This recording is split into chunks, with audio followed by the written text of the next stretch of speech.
BJP प्रत्याशी सुरेंद्र सिंह अहलूवालिया के समर्थन में उत्तर प्रदेश के मुख्यमंत्री योगी आदित्यनाथ ने किया जनसभा। मंगलवार को रानीगंज विधानसभा अंतर्गत अंडाल के खंदरा मैदान में जनसभा को किया संबोधित। इस दौरान उत्तर प्रदेश के मुख्यमंत्री योगी आदित्यनाथ को देखने को लेकर लोगों की हुजूम उमड़ पड़ी।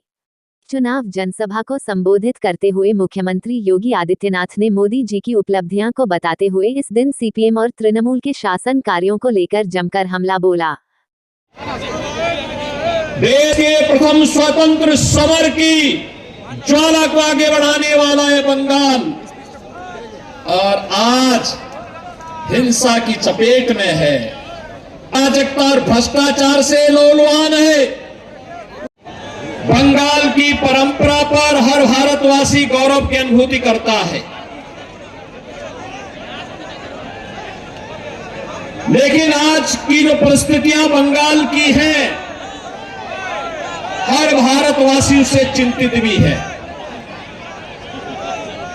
भारत को राष्ट्रगान और राष्ट्रगीत देने वाला बंगाल, अनेक आध्यात्मिक गुरुओं को देने वाला बंगाल, भारत की क्रांतिकारियों की एक लंबी श्रृंखला को पैदा करने वाला बंगाल, अनेक वैज्ञानिक और साहित्यकारों को जन्म देने वाला बंगाल, आज हिंसा, अराजकता, भ्रष्टाचार की चपेट में आकर के क्यों लहूलुहान है।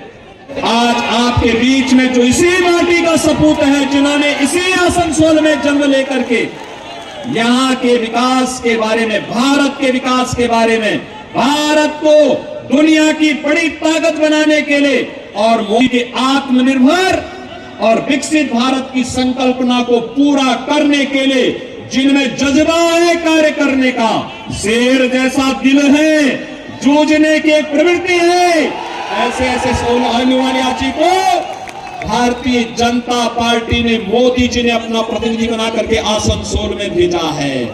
और इसलिए बहनों और भाइयों, मैं आपको कहने के लिए आया हूं, सुरक्षा आपकी है, बंगाल भी आपका है, भारत भी आपका है, और वोट भी आपका है, और इसलिए निर्णय भी आप ही को करना है।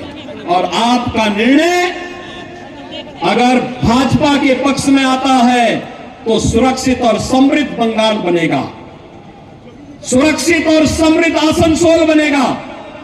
बहनों और भाइयों, तनिक भी भूल आतंकवाद के उस दौर को ला देगा, नक्सलवाद के उस दौर को ला देगा जहां विस्फोट होते थे, अराजकता फैलती थी, गुंडागर्दी का वो दौर जो भारत ने झेला है। बहनों और भाइयों, बंगाल को भी चाहिए यूपी जैसा मॉडल, चाहिए ना, चाहिए ना।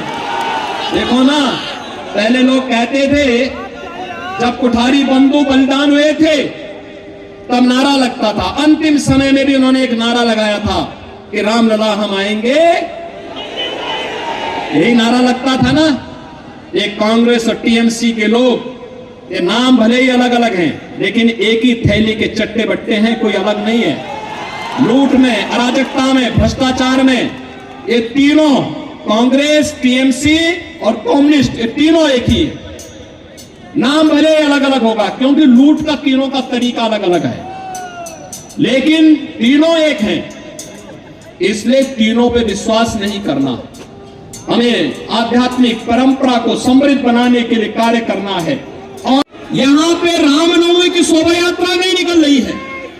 उत्तर प्रदेश के अंदर, उत्तर प्रदेश के अंदर बंधु 50,000 स्थानों पर दुर्गा पूजा के आयोजन होते हैं, 50,000 स्थानों पर। और पिछले 7 वर्ष में एक भी दंगा नहीं हुआ, एक भी जगह कर्फ्यू नहीं लगा, क्योंकि दंगा करने वाले और कर्फ्यू लगाने वालों को पता है, अगर दंगा करेंगे, सिर्फ रामनवमी की जुलूस पर पथराव करेंगे तो ऐसा उल्टा लटका देते हैं कि 7 पीढ़ियां भूल जाती हैं उनका दंगा करना भूल जाती हैं। उनकी पूरी संपत्ति को फिर हम लोग अपने कब्जे में ले लेते हैं। और उस कब्जे को गरीबों में बांट देते हैं, उस संपत्ति को गरीबों में बांट देते हैं। और अब तो आप देखते होंगे उत्तर प्रदेश में, आप देखते होंगे वहां जो बड़े बड़े माफिया थे, बड़े बड़े अपराधी थे, बहन और भाइयों, वे गले में तख्ती लटका करके चलते हैं, कहते हैं साहब जान बख्श दो, एक बार जान बख्श दो, हम लोग ठेली लगा करके पेट भर देंगे। किसी गरीब और किसी व्यापारी और किसी बेटी की सुरक्षा में कोई सेंध नहीं लगाएंगे। बहनों और भाइयों, यह कार्य केवल भाजपा कर सकती है, भाजपा कर सकती है।